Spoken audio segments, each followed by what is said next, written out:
Before we begin, comment your country, city, and local time while watching this. And don't forget to like, share, and subscribe, because today's story might just rewrite everything you thought you knew about galactic power. It began, as most wars do, with arrogance. The Galactic Council, an ancient alliance of over 2,000 advanced civilizations, believed themselves untouchable. For millennia, they dictated interstellar law from their pristine halls on the ringed planet of Verelion Prime.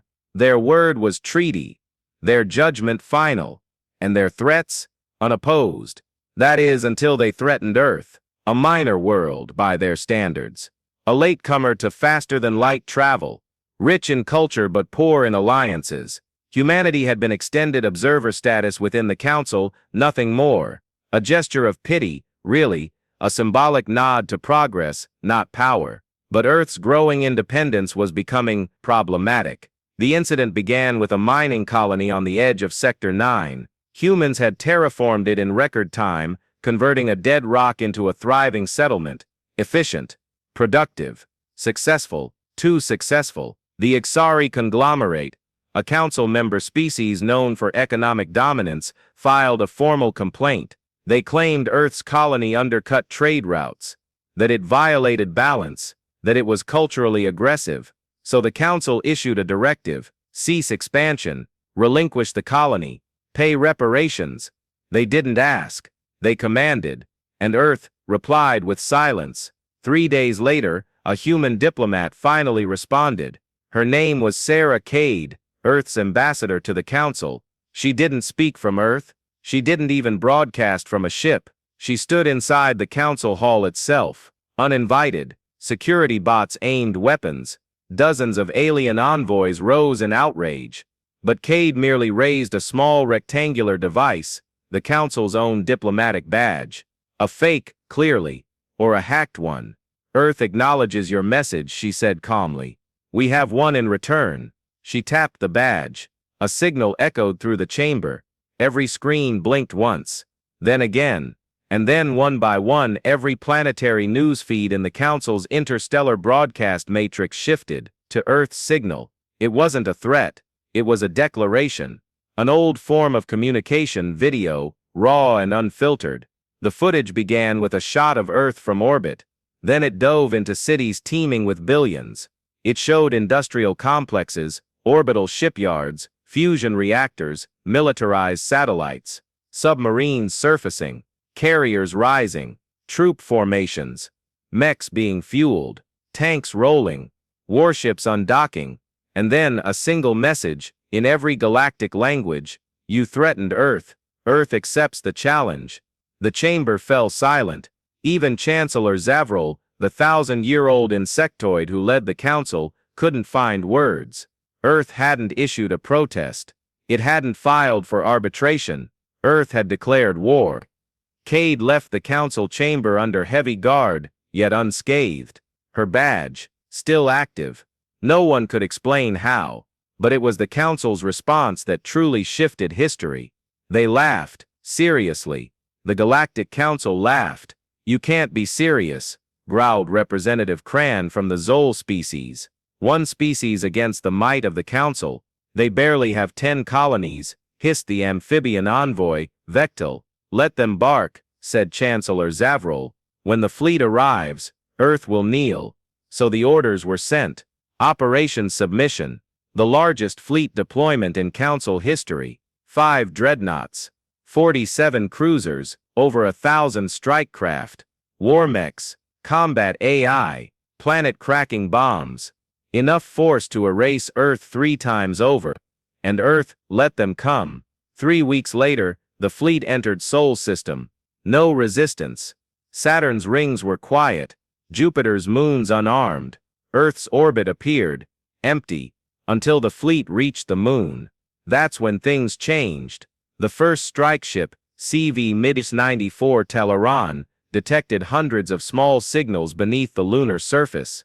Heat signatures, power spikes, radiation anomalies. Then came the pulse. A coordinated EMP burst from the moon. The Talaran's engines died mid-transit. Half the strike craft lost nav control. 3 dreadnoughts went completely dark. And that's when Earth's orbital stealth fleet uncloaked. They called it Black Armada, a series of warships built in secret, outside all known trade channels, constructed within Earth's asteroid belt, beyond satellite detection. Experimental, unregistered, deadly, and entirely human. They didn't warn the Council. They didn't broadcast terms. They just opened fire. The first volley targeted command ships. Plasma lances pierced hulls. Kinetic rods shattered shields. Drone swarms ripped through fighter bays. One dreadnought, the Zirvantex, broke in half before it could launch a countermeasure. Within hours, over half of the Council's fleet was disabled or destroyed.